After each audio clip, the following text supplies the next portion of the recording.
Thank you once again for showing up for this third in a series of conversations, forums on artificial intelligence when the created reflects the creator. Once again, also, I want to thank Mount Mansfield Union High School, you for coming out, and the coordinators on this end, Jennifer Atkinson and Will Wright, for helping to arrange the place, the library, and everything else being set up for this occasion. Mike Weston, the principal, couldn't be here, but extends his regrets, and I also want to thank him for really being the impetus behind all of this, getting this arranged. I was informed today that Douglas Rains, who was the voice behind HAL 9000, which was the robot that ran the ship, helped to run the ship in 2001: A Space Odyssey. This is probably before many of you were born. In fact, I know it was before many of you were born. He passed away today at the age of 90.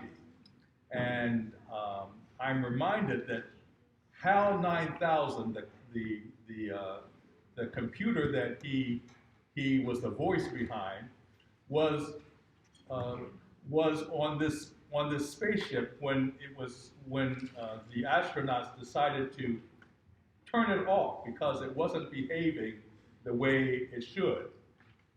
The robot went rogue and killed its programmers, and so it was the creation of things such as that, as HAL 9000, that inspired future programs such as Battlestar Galactica and Westworld, where you have robots, artificial intelligence that are able to think on their own, act on their own, and endure the consequences of their actions. That's basically the question we're raising today.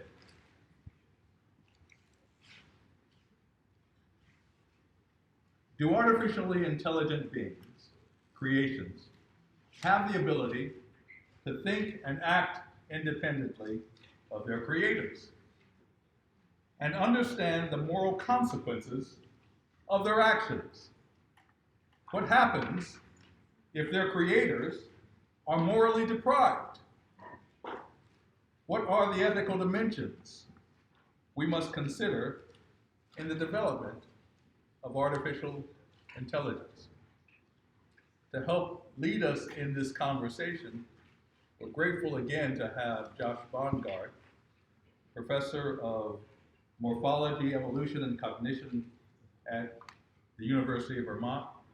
And also, we have Randall Harp, professor of philosophy at UVM, University of Vermont, who will also provide an ethical perspective. At the end of the last session, one of the participants said, it would be great to have an ethicist with us to make sure we're asking the right questions and consider perspectives that we may not have considered in our discussions together. So Randall will hopefully provide that perspective, and we'll see where we go from that. So after Josh makes his presentation, Randall will offer a few added comments, and then we'll break up into small groups, hopefully groups that mix students and adult residents, and then we'll come back and share what we discussed in our small groups. Okay? Josh. Great, thank you, Arnold. Thank you all for coming, everybody. I realize the weather is not great out there. Very much appreciate you slogging in on a snowy evening. Thanks again to Arnold for organizing everything and for also inviting my colleague Randall Harp here. And as advertised, I'm an expert on some aspects of AI. I am not an expert in morality, so I invite Professor Hart to correct me when I stray from my field of expertise. Okay, so first of all, you mentioned HAL.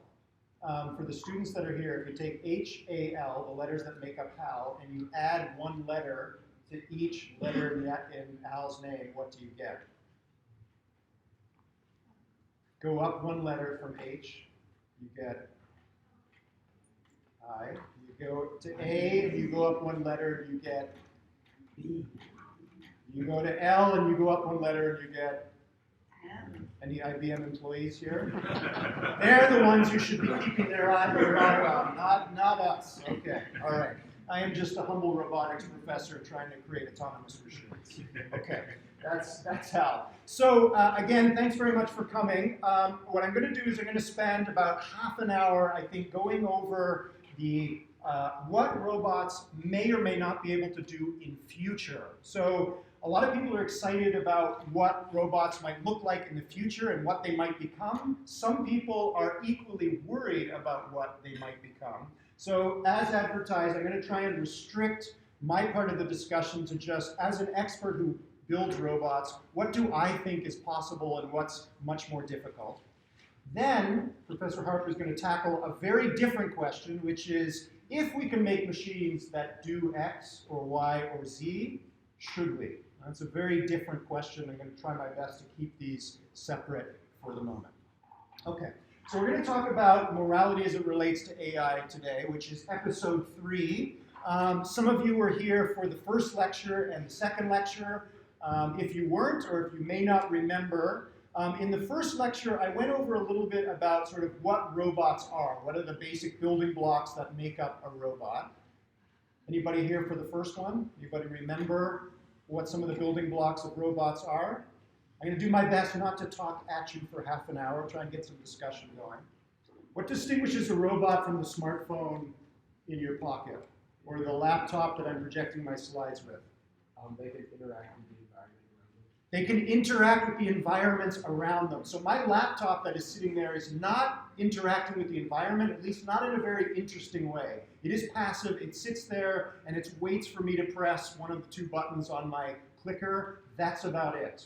It's a piece of technology. Robots are very different, and the difference that we're focusing on is exactly what you say. The robots that are coming and the robots that are already here can interact with their environment. Some of them can interact with us. Some of them interact with their environment in ways that, when we look back on what they did, is surprising, which is, again, that itself is surprising. That's what we're focusing on today. Machines that can move about in their environment and that can push against the world and observe how the world pushes back. Sometimes that's literal. You have a robot arm that's welding a car door. It's pushing against the car door as it welds it. Or maybe the robot is pushing against the world metaphorically and observing how the world pushes back. That's the distinction we're going to make. So in episode 1, we talked a little bit about what robots can and can't do.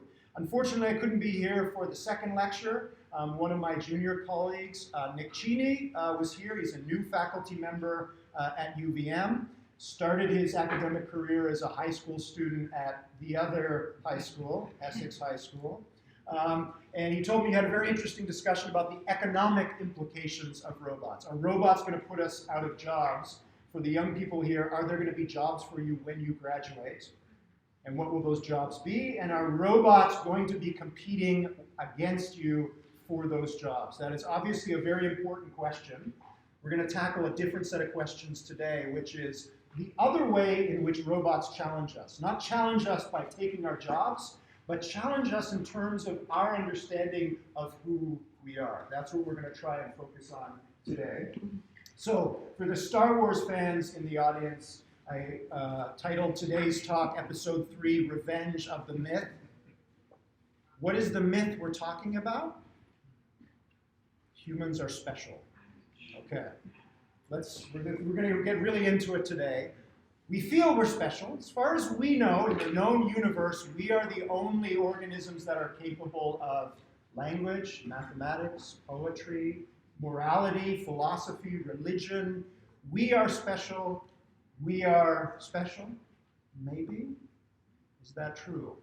What happens if we are able, and we may choose not to do so, but what if we are able to create machines that compete against us on all the things that we think make us special? What will that say about us? Okay, so I'm going to try and push a little bit today against your assumptions, against all of our assumptions, that the human species is special.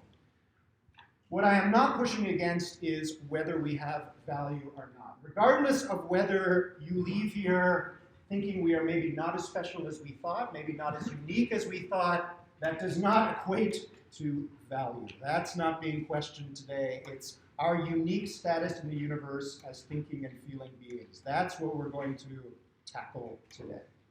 Okay, how are we going to tackle that? Well, I want to try and go through all the things that we think go into making humans, and if you want to include animals in this as well, that's perfectly fine. What are the things that make us special?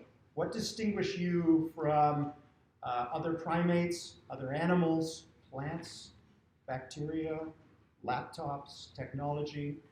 Being self-aware. Being self-aware. Humans, we're special because we're self-aware.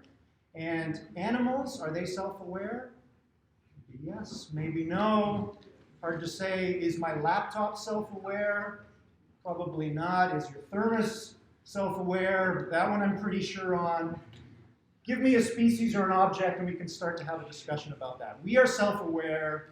Machines are not, for the moment. Now let's change that question. We are self-aware. Other animals may or may not be self-aware. Technology is not self-aware. Will technology ever be self-aware? Is it impossible?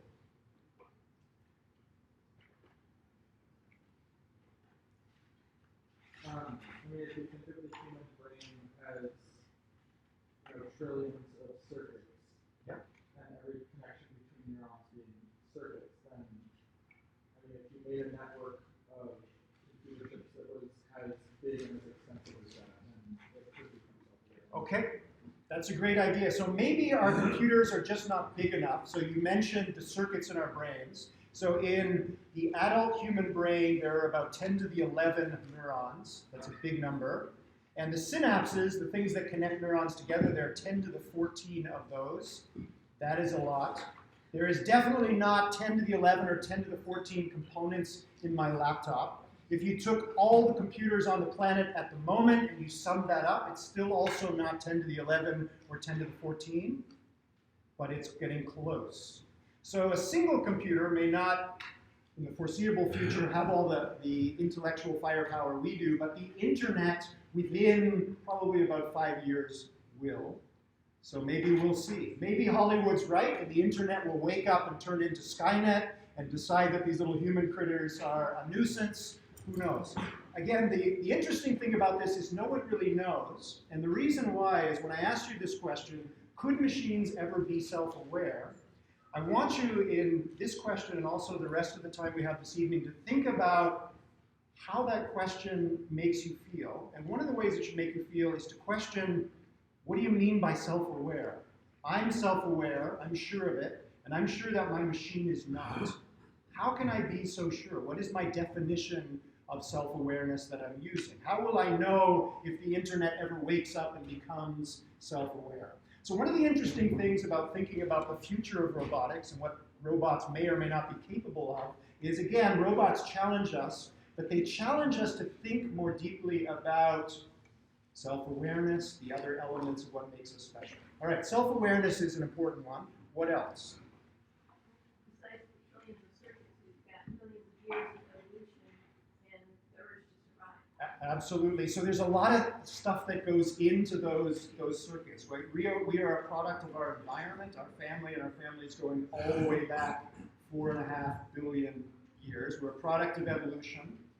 Machines may or may not be a product of evolution. Again, it depends on how you come to define that. What else makes us special? Culture. Okay, we have culture. We built up culture. Luckily, the next generation doesn't have to learn about surviving as a human being from scratch. This is a perfect room to be in as a demonstration. There's a lot of stuff available to you to help you get a leg up on young people 1,000 years ago, 10,000 years ago, 1,000,000 years ago. What else makes us special? There's a Your genetic- specialness is on trial. You better think up some reasons, or we're in There's a trouble. genetic makeup that connects us to one another. We're connected genetically, right? So according, from an evolutionary point of view, we all have common ancestors. If you go back far enough, I'm going to be the devil's advocate. go for it. All these things you're talking about, environment and evolution and stuff like that, there are coding styles that are going to affect how the machine behaves. There are commonality in machine architectures that corresponds to DNA. There are analogs for everything that you just mentioned. Absolutely, right? So machines have evolved in a loose sense, that they are the result of a series of machines over time. There's certain coding protocols that go into them. If you look at the code inside a modern laptop, there are vestiges there of code going all the way back to the first days of computers. There's a lot of similarities between how machines have quote unquote evolved and how we have evolved. Emotion. We have emotions. This cold piece of metal over there definitely doesn't have emotions, right? I would say with evolution, the one difference is that like all humans are built with the same components, but we all evolve on our own without the help of an outside source. Whereas computers, they're all built with the same components with the same ideas, but they didn't evolve on their own. They evolved with our help. Absolutely. So Arnold, I think the title of this is The Created Reflects the Creators, right? So if you look at computers, the computers, if they could point, they would point at us and say, we came from there. Harder for humans to do, right? So there are obviously differences between machines and humans. What we're focusing on today is what you think makes you special and why are you so sure? Well, depending on who you ask, we're made in the image of God. Okay? That's pretty special to me. Okay, for some of us, that's what makes us special. We're created in the image of a deity, absolutely, for some of us. Okay, you may have guessed where we're heading with this. I'm going to take all of the ways in which you may or may not think you're special, and I'm going to try and knock them down using cold, hard technology. See how well I do.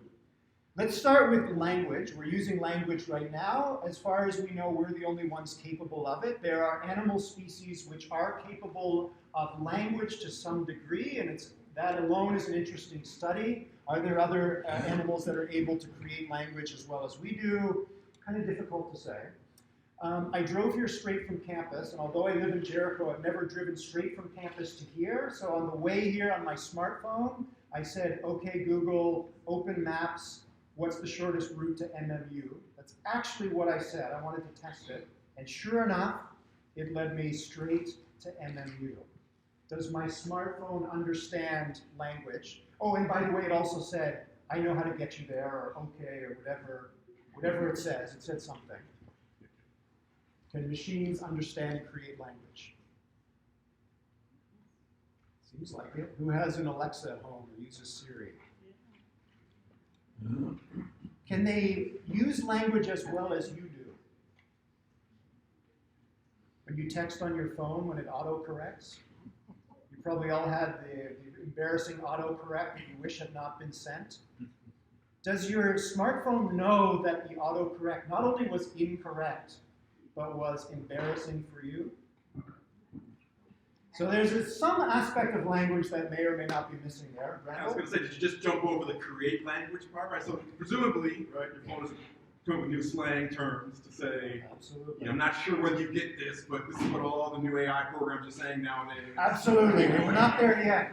It can create language in the sense it says, okay, yes, or I didn't understand, or could you say that again? It's a trick, right? It sounds good, but it's very, very limited. It, meaning all language capable technology at the moment. It sounds good, it's pretty good, but you don't have to push it very far to realize what the limitations are. So machines at the moment, they may seem like they understand and create language, but they're not very good at it. But again, the question is, will we get to Alexa version 99.9 that will be able to use slang and understand what you meant rather than what you said? Not only will it correct your mistakes, but say, dude, if you had sent that text, you'd be in a lot of trouble. I'm pretty sure this is what you meant to say. Not only does it know what you meant to say, but it understands the social dynamics underneath it. Will we get there someday? Again, I don't know. We can't predict the future, but it's an interesting thing to think about. Will machines be able to manipulate language, create poetry, write books like us? Is that possible someday? If it is, should we allow the creation of that kind of technology? Okay, let's keep going. Someone mentioned self-awareness, right? So could only humans, there's the myth and there's the assumption I want to try and explore. Only humans, and maybe some animals, though we're not quite sure, have rich inner mental lives. Some of you are probably sitting here waiting for the professor to finish talking, and you're thinking about going home and putting on your favorite show on Netflix or YouTube, and you're imagining how awesome it's going to be when you kick up your feet and relax at the end of the day, and so on. You're imagining yourself doing something in the future. One of the research projects that I'm most proud of to be a part of was a machine that is capable of that to some degree. I think I may have showed some of this last time. Did we talk about the evil starfish in episode 1 for some of you that were here? Okay, so for some of you this is going to be rehash. Here's a robot thinking about itself. And this robot makes a discovery while it's thinking about itself. It hasn't quite got there yet, so it tries something out in reality, starts to think again, and it has a eureka moment. There it is. The robot says, wait a second, I am a four-legged creature. And it plays around a little bit and says, I understand myself. It's thinking about itself. Now we tell the robot, you need to get from the left side of the table to the right side of the table. Before the robot ever moves, it dreams up this idea. If I rotate this motor and then rotate that motor, I'll get to the right side of the table. It says, I'm ready to go. Off it goes. For those of you that missed the first lecture, you can see probably why it's called the evil starfish. Does this robot have a rich inner mental life? Compared to the other ones? Absolutely. Absolutely. Good point. Most machines have no inner mental life. Evil starfish has some kind of mental life. Here's us torturing our robot. We pulled off part of its leg. And it dreams up an understanding of what's happened. It dreams for a moment that its leg shrunk, but that doesn't make physical sense, so it throws that idea away. We told it to get from the left side of the table to the right side of the table. So it carries on. It says, okay, I'm a 3.5-legged robot now. I dreamed this up. I think this is what's going to happen. So let's try it out in reality and see what happens.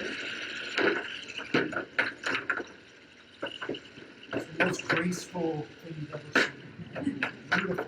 Poetry in motion. Okay, we could spend the rest of the time arguing about whether it has a rich inner mental life or not, but it does have an inner mental life.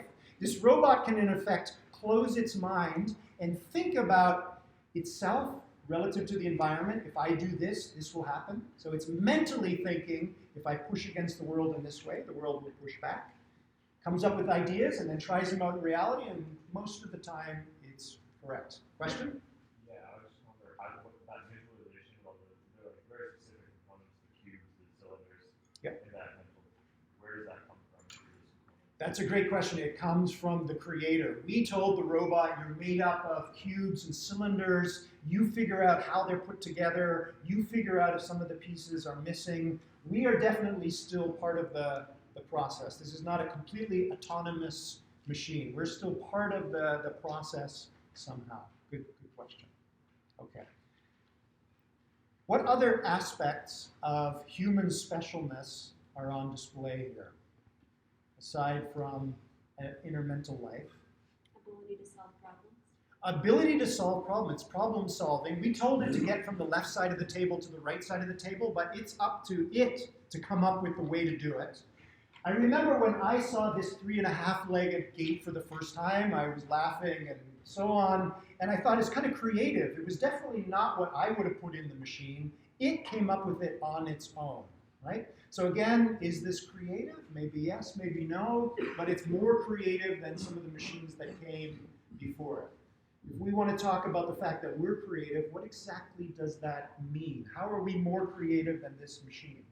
The ability to adapt to change. The ability to adapt to change. Remember, right at the beginning of this hour, we talked about the difference between computers and robots. This thing has to interact with the world, and the world is always changing. So if you want to deal with the real world, you're going to have to be smart and adapt. So adaptation is another important part of human specialness. It's also shared by pretty much every other species on the planet, but it is an important part of what separates us from inanimate objects. So this robot might have been creative in getting from the left side of the table to the right side of the table. Did it have a choice? Why didn't it say, I'm going to go from the right side of the table to the left side of the table, which it never did? We gave it the directive, right? So where do goals come from? I decide that in my life I want to achieve the following things. Where did that idea come from? It feels like it came from me. In this case, the robot doesn't really have that opportunity. It can't decide it prefers the left side of the table to the right side of the table. We told it what we wanted to do, but it was free to figure out how to do it. So it was creative in one sense, but not in the other, which again sort of makes things complicated. What does it mean for something to come up with a goal and then figure out how to pursue it? Okay, let's keep going. Somebody mentioned this one already. Humans, and again, maybe some animals, depending on your point of view, are special because we have not only a rich inner mental life, but we have an emotional inner mental life as well. You can be sad, you can be happy. My laptop cannot be sad, it cannot be happy. Right? It's obvious. This is your house. This is your car. This is your toothbrush. These are your things. But these are the things that matter. And somewhere in between is this guy. Introducing Jibo, the world's first family robot. Say hi, Jibo. Hi, Jibo.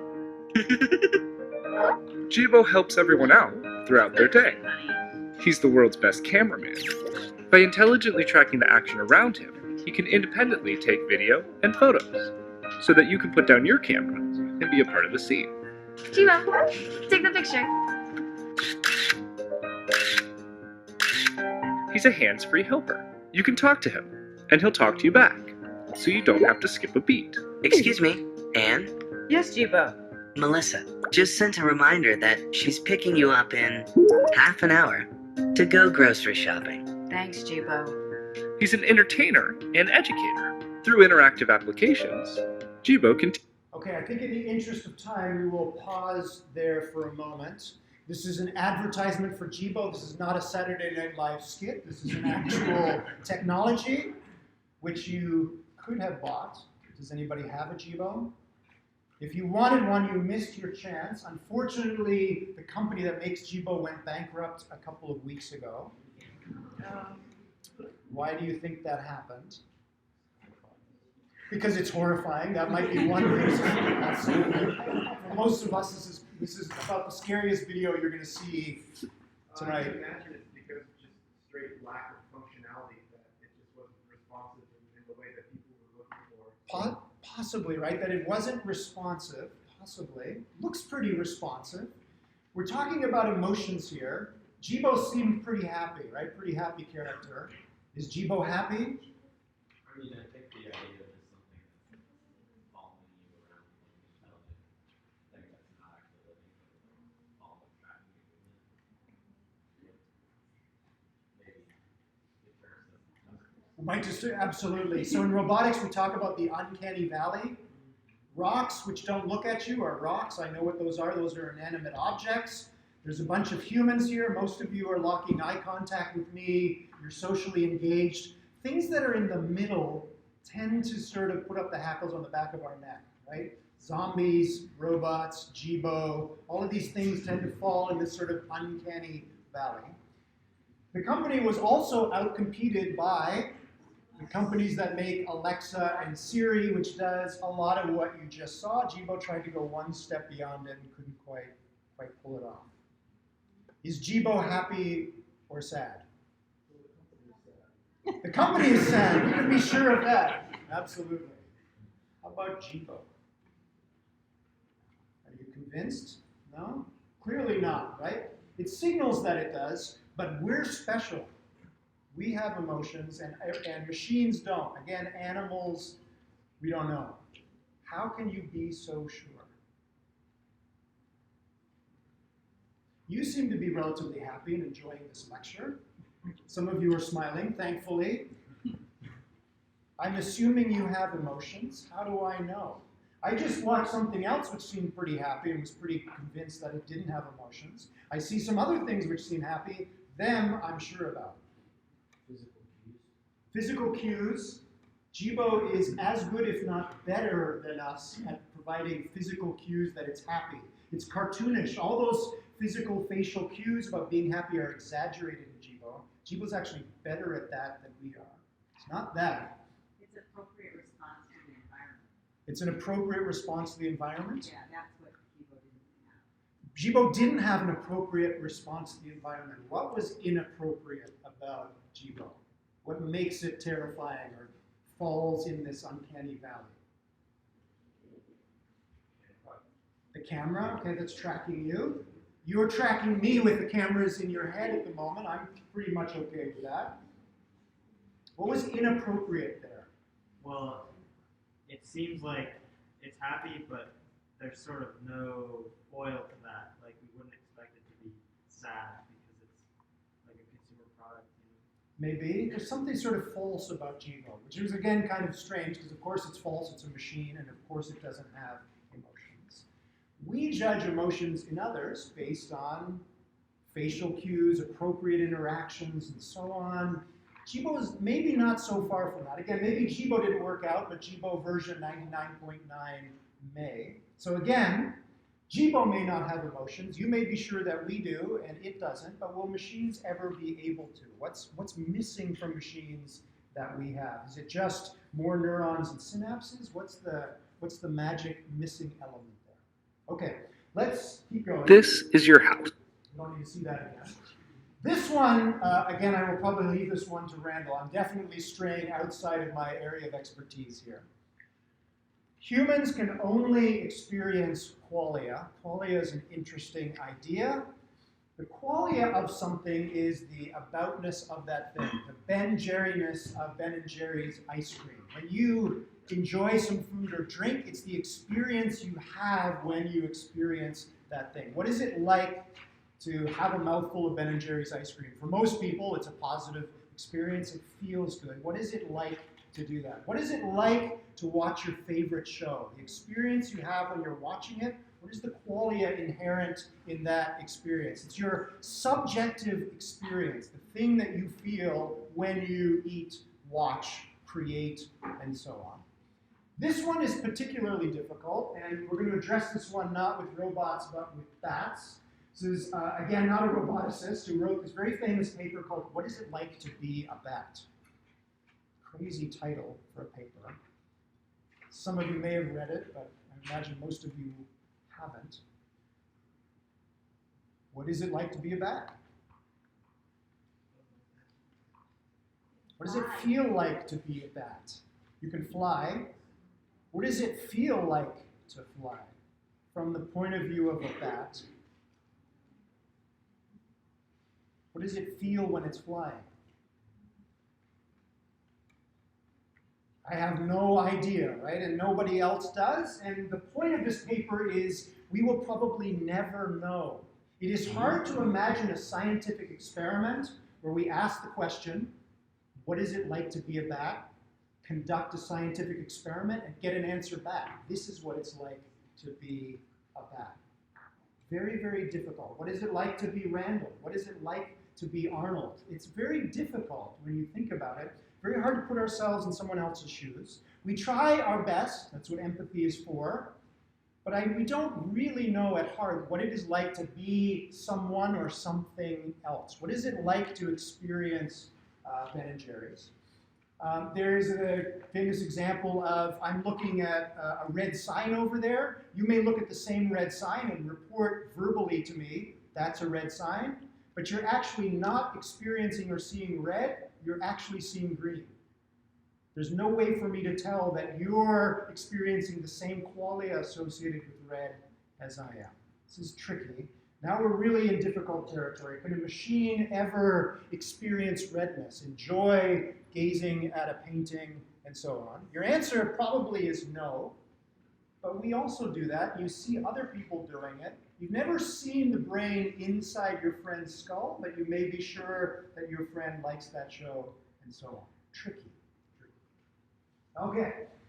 Again, outside my area of expertise. Did we talk about the Libet experiment? First lecture? No? Okay. We have free will. I decided to come here and talk about robots tonight. No one else forced me to do so. I just decided, and off I went. I think in the interest of time, I'm not going to go through the details of this experiment. I will just leave it here and say that in the 1980s, there's a very interesting paper. You can go and read about it. There's been lots of coverage of this experiment. For some people, the results from this scientific experiment challenge the fact that we have free will. If you read the results from this paper, again, for some people, you can make arguments to try and get out of it, but personally, I feel it does do a good job of demolishing that idea that you sit down and decide to do so. Why is that? When you say, I decided to do that, usually by I, the pronoun, you mean something inside here. Where inside of here was the thing that made that decision? It gets trickier the more you think about it. Okay, it would take a while to go through that, so I think in the interest of time I won't do that. I think we did mention Descartes last time. For Descartes, I, the thing that is self, which for Descartes was the soul, and today for you that might be the mind or the brain, the thing in here, that thing is separate from everything else. For Descartes, there was a very clear distinction. One of the things I find interesting about robots and everything we've talked about so far is that distinction tends to get blurred. The more you start to create technology that maybe if it doesn't have emotions, it starts to show things that look like it has emotions, and so on. Blurs that distinction. Okay. Here's another one. We are humans and they are machines. The things that are coming are them, and everybody that's in this room is us. Again, this very clear distinction between them and us. That distinction is already being blurred. Are you looking at two machines or two humans? Two humans, clearly. They have some machine parts, but they're us. They're not them, right? We're all comfortable with that? Okay. Let's have a look at this one. I'm going to let this play. This is a snapshot from a TED video, and I think I'll stop with this for today. This is, again, an idea that is going to address this assumption that we are separate from them. You're not going to see any robots in here, but you're going to see people connected with technology in a way in which it's difficult to tell where the technology begins and humans begin. All right, I need a volunteer. So right before, what is your name? All right, Sam. I'm going to record from your brain. Have you had this before? No. Okay. All right. I need you to stick out your arm for science. Roll up your sleeve a bit. All right. And so what I'm going to do, I'm putting electrodes on your arm, and you're probably wondering, I just said I'm going to record from your brain. What am I doing with your arm? You have about 80 billion neurons inside your brain right now. They're sending electrical messages back and forth and chemical messages. But some of your neurons right here in your motor cortex are going to send messages down when you move your arm like this. They're going to go down across your corpus callosum, down onto your spinal cord, your lower motor neuron, out to your muscles here. And that is electrical discharge. It's going to be picked up by these electrodes right here. And we're going to be able to listen to exactly what your brain is going to be doing. So I'm going to turn this on for a second. Have you ever heard what your brain sounds like? All right, let's turn it on. So go ahead, whenever you go ahead and squeeze your hand. All right, so what you're listening to, so this is your motor units that are happening right here. Okay, so let's take a look at it as well. So I'm going to stand over here. And I'm going to open up our app here.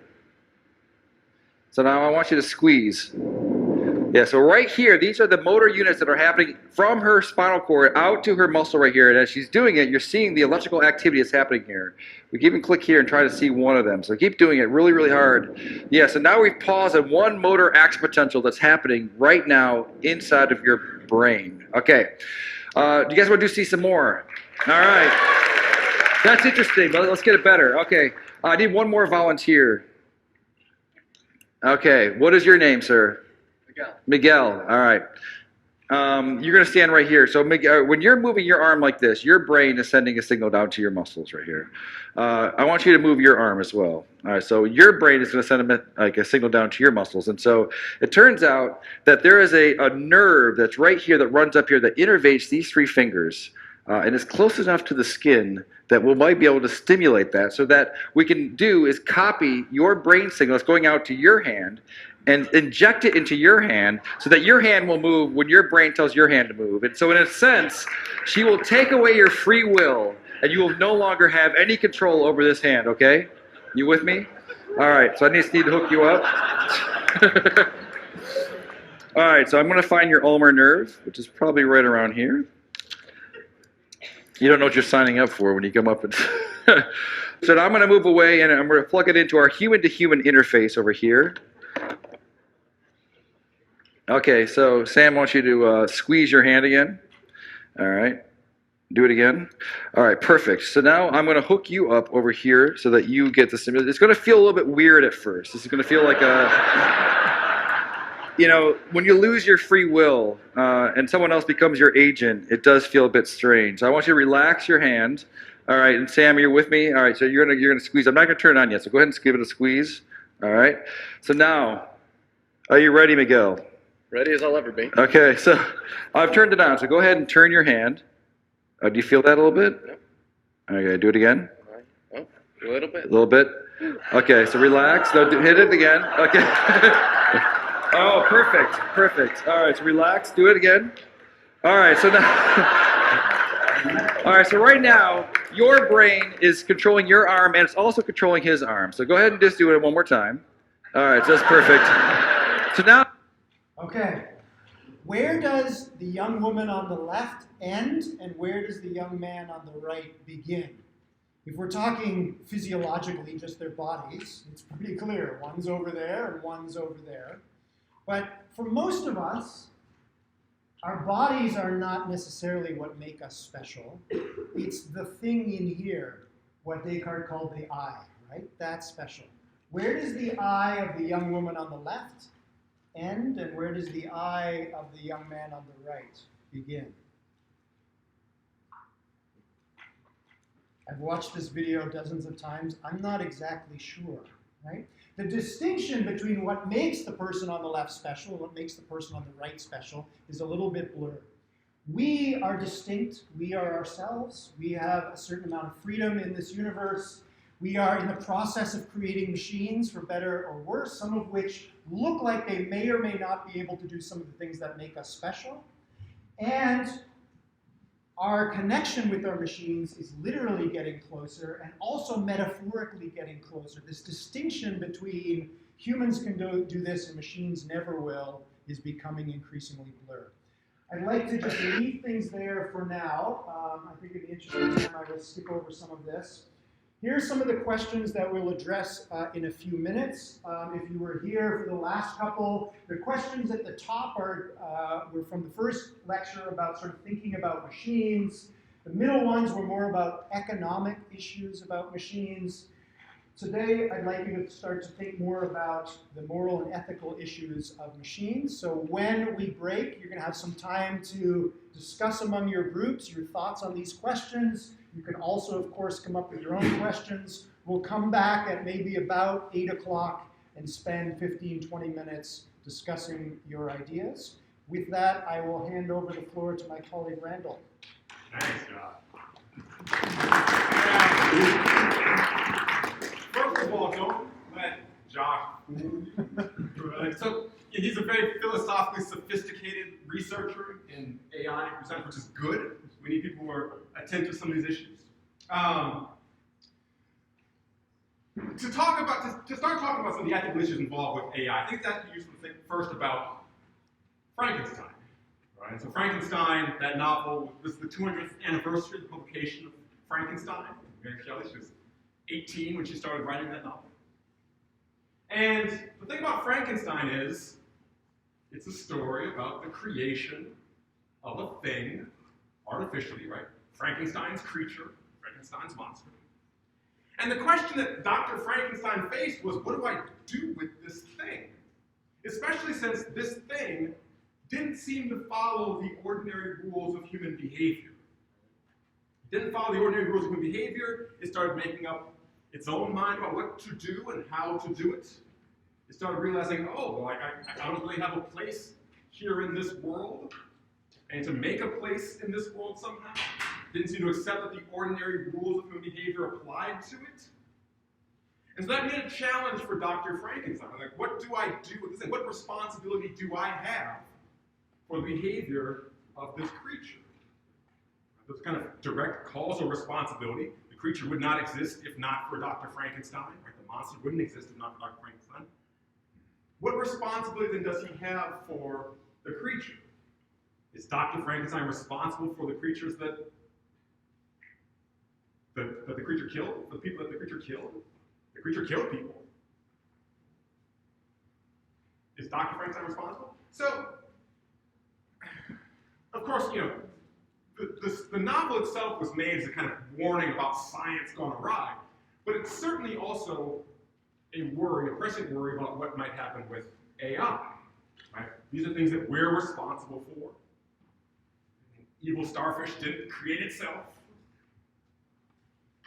And so what responsibility do we have for them? That's kind of the question that we face. And what should be the status of these things that we've created?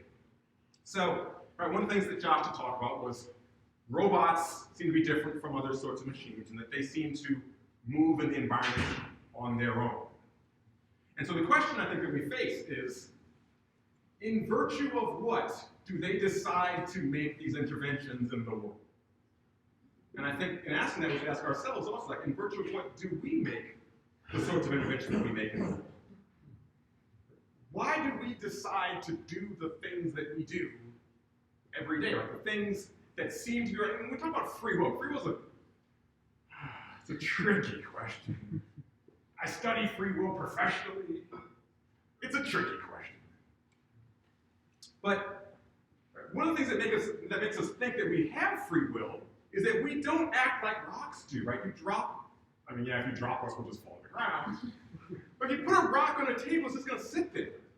If you put me on the table, I'm going to move. I'm going to get off. I'm going to decide to do that independent of what the laws of physics tell me to do, or at least so it seems. So, why do we decide to make the change that we make in our environment? What leads us to do that? And the general thought is, well, we've got some goals, some desires, some values. Those lead us to act.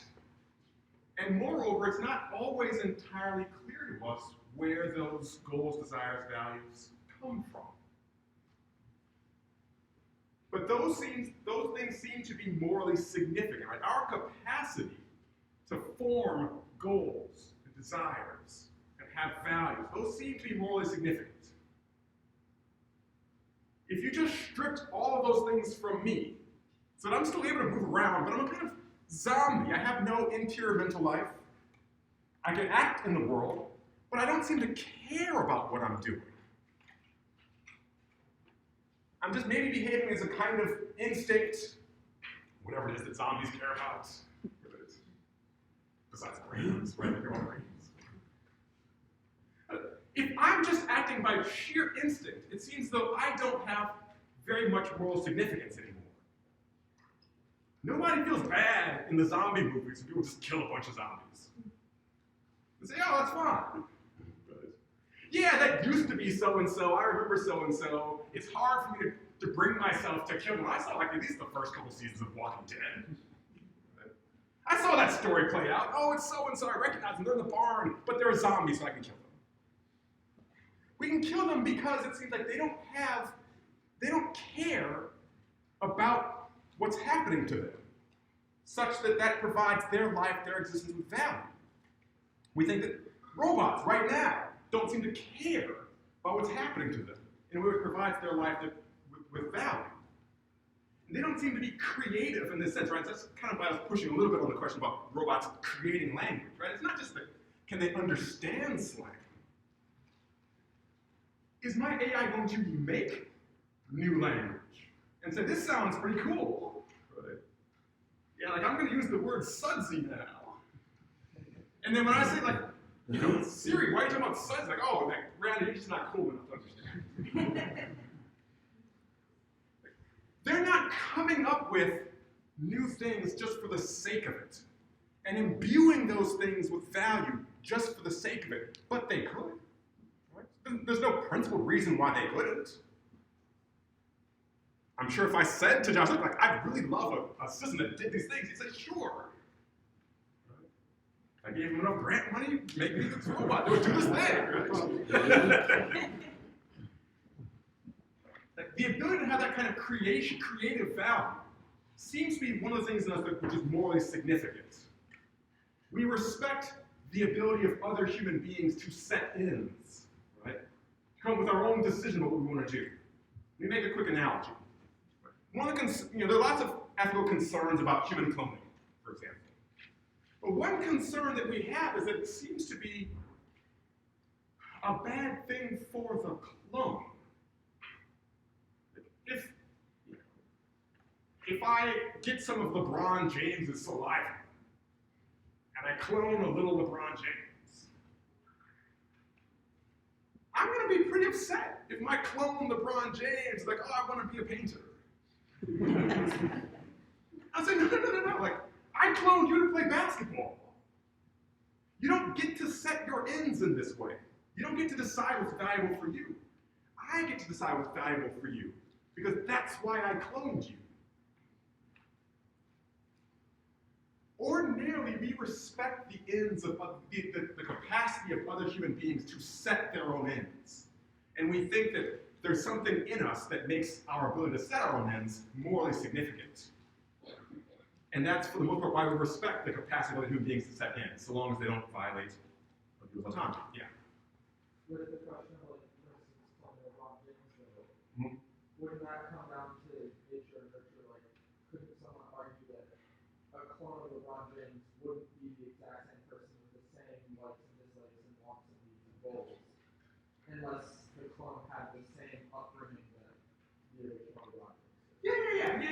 Yeah. I'm not at all trying to suggest that clone LeBron James would be exactly like LeBron James, either in basketball abilities or anything else. Right? I'm not trying to suggest that. All I'm trying to suggest is that it seems as though if I were to clone LeBron James, I would look at clone LeBron James differently than I would another human being. Because I would say, like, your purpose in life is to do what I want you to do.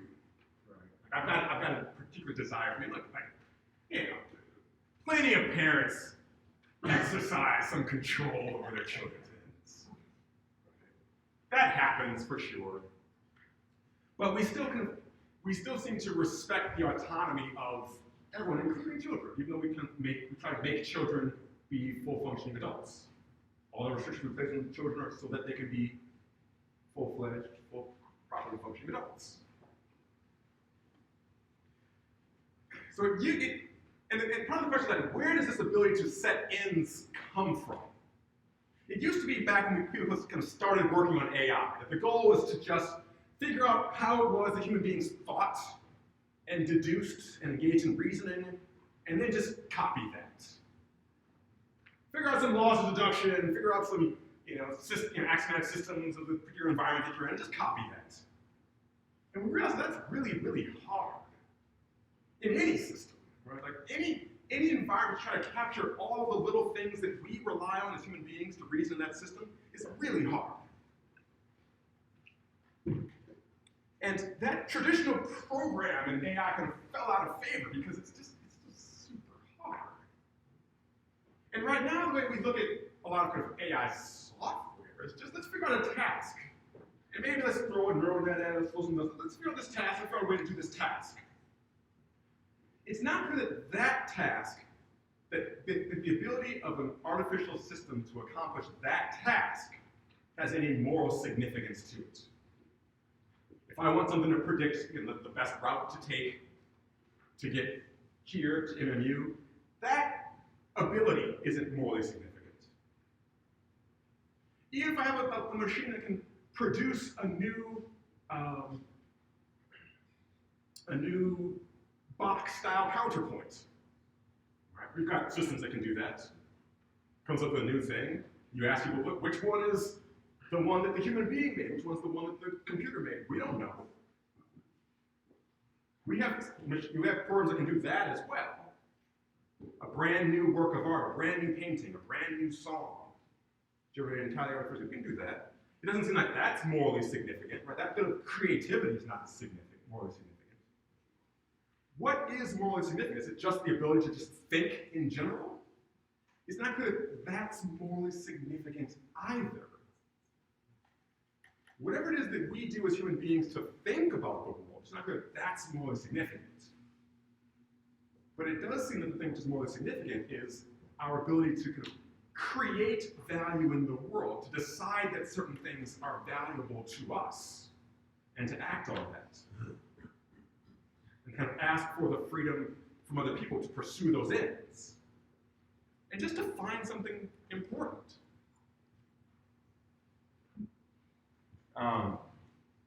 If I prepped this quick talk, I'm going to end soon because I'm not going to talk too long, but if I prepped this, I'll probably have a lot of cartoons to show you.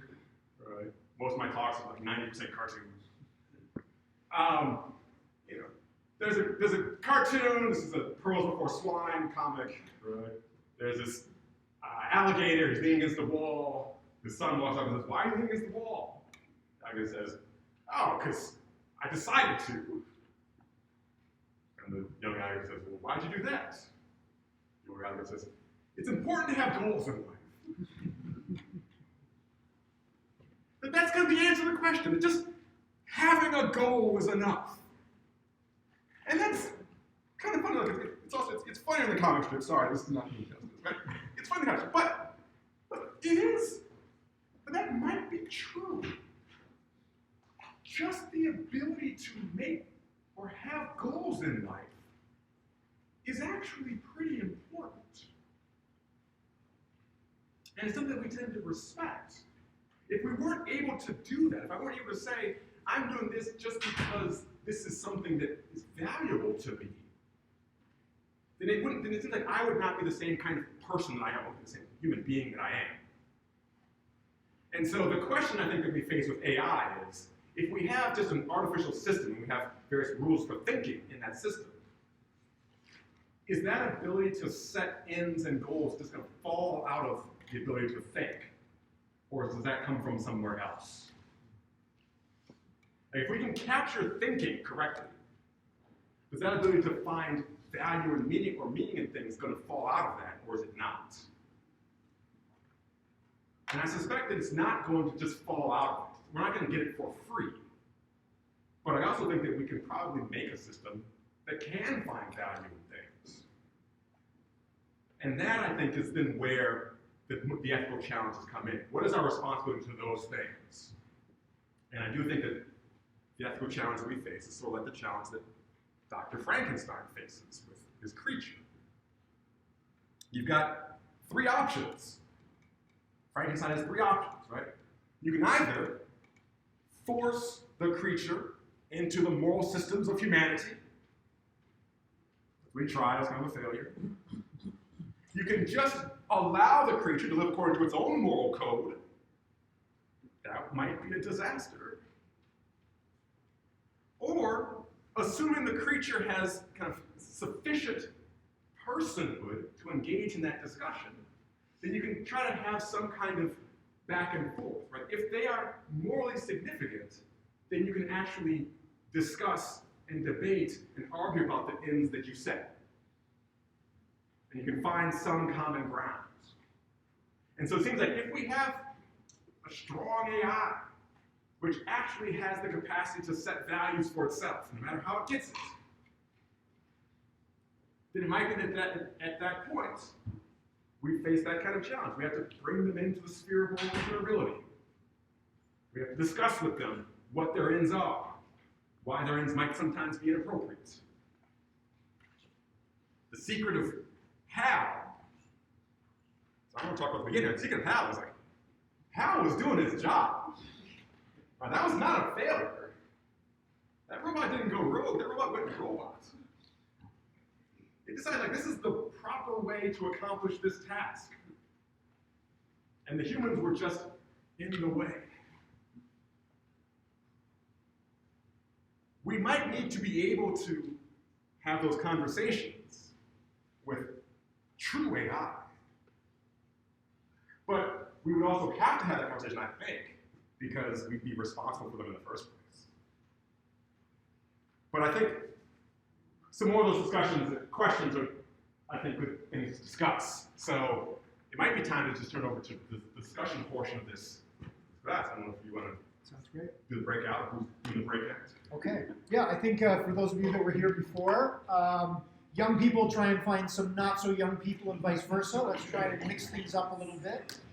Again, you all have free will. You can freely choose which questions are of interest to you and you'd like to discuss. And then we will reconvene in about 15 minutes and discuss your ideas. Have fun. And help yourself to some food.